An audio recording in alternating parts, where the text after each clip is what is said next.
The Galactic Council's emergency beacon had been broadcasting for 73 standard cycles when the human fleet finally emerged from hyperspace at the edge of the Kepler 442 system.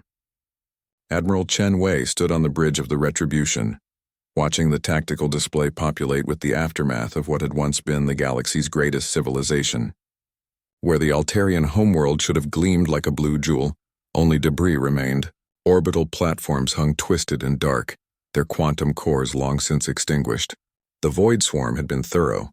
"Ma'am," Communications Officer Rodriguez called out, her voice tight with barely contained emotion. "We're receiving archive transmissions from the automated distress buoys. The last coherent message is, it's from High Counselor HFY herself." The holographic image flickered to life above the command console. The elegant crystalline form of the Altarian leader appeared, her prismatic skin dulled with exhaustion and fear. Behind her, the sounds of battle echoed through what had once been the council chambers. "To any who received this transmission," the recording began, "the Void Swarm has breached our final defensive line. We estimate complete galactic extinction within 40 cycles. We waited for humanity. Your species was always the wild card, the unpredictable element that gave us hope. But you arrived too late." The image dissolved into static. Admiral Chen's jaw tightened as she absorbed the magnitude of their failure. Humanity had been exploring the far rim, establishing colonies in the Magellanic Clouds when the first reports of the Void Swarm reached Earth. By the time the colonial fleets had been recalled and the full might of the human space command assembled, the galaxy had fallen silent. "Admiral," Lieutenant Commander Hassan approached cautiously, "long-range sensors are detecting Void Swarm signatures in 17 sectors. They're still here, still feeding." The Void Swarm was unlike anything the galaxy had ever faced. Not biological, not mechanical, but something in between. A self-replicating mass of dark matter constructs that consumed energy, matter, and information with equal hunger. They left nothing behind but empty space and the cold whisper of vacuum. Chen studied the tactical readouts. The swarm had grown exponentially since consuming the galactic core worlds.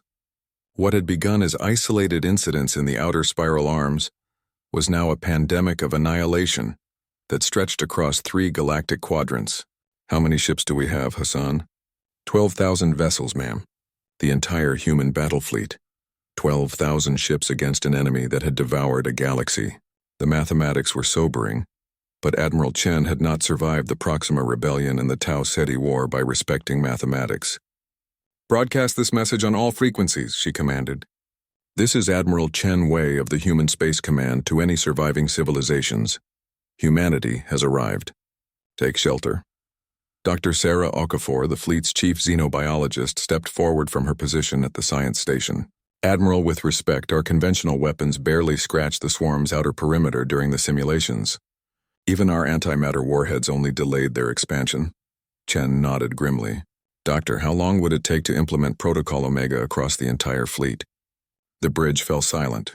Protocol Omega was humanity's ultimate contingency, a theoretical application of quantum collapse engineering that would turn every human vessel into a controlled singularity bomb. It had never been tested on this scale. 6 hours for full implementation, Dr. Okafor replied quietly. "But Admiral, the cascade effect, we'd be creating a chain reaction that could sterilize this entire galactic arm," Chen finished. "I know." She turned to face her crew, seeing her own grim determination reflected in their faces. These were humans, descendants of a species that had clawed its way up from the African savanna, survivors of ice ages and world wars, explorers who had looked at the vast emptiness between stars and declared it their new frontier. "The galaxy is already dead," Chen said simply, "but we can ensure it doesn't stay that way." Over the next 6 hours, humanity's finest engineers worked frantically to retrofit their vessels. The Retribution became the command nexus for what would either be the galaxy's salvation or its final cremation. Every ship's quantum core was modified to achieve critical collapse on Admiral Chen's signal. As the Void Swarm detected the human fleet and began converging on their position, Chen opened a channel to every vessel under her command. "This is it," she announced. "We came too late to save the galaxy, but we're not too late to give it a future. When that signal goes out, we don't just die. We burn so bright that the darkness itself ignites. The tactical display showed the approaching swarm, a writhing mass of dark matter constructs that blotted out stars as it moved. It had grown confident in 73 cycles of unopposed consumption. It had never encountered humans. "All ships report ready, Admiral," Hassan announced. Chen looked one last time at the dead worlds on her display, thinking of the billions of voices that had been silenced, the civilizations that had looked to humanity for salvation, that had arrived decades too late. "Signal all vessels," she commanded. "Execute Protocol Omega." The human fleet became fire. 12,000 controlled singularities erupted simultaneously, their quantum signatures interlinked and amplified. The cascade effect propagated faster than light itself, turning dark matter constructs into pure energy, forcing space-time to burn with the fury of stellar cores. The galaxy became silent again, but this time it was the silence of potential rather than death. In the growing rings of purifying fire, new stars would eventually form. Worlds would cool and stabilize.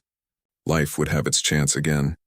Humanity had arrived too late to save the galaxy, but they had arrived just in time to give it back to the universe.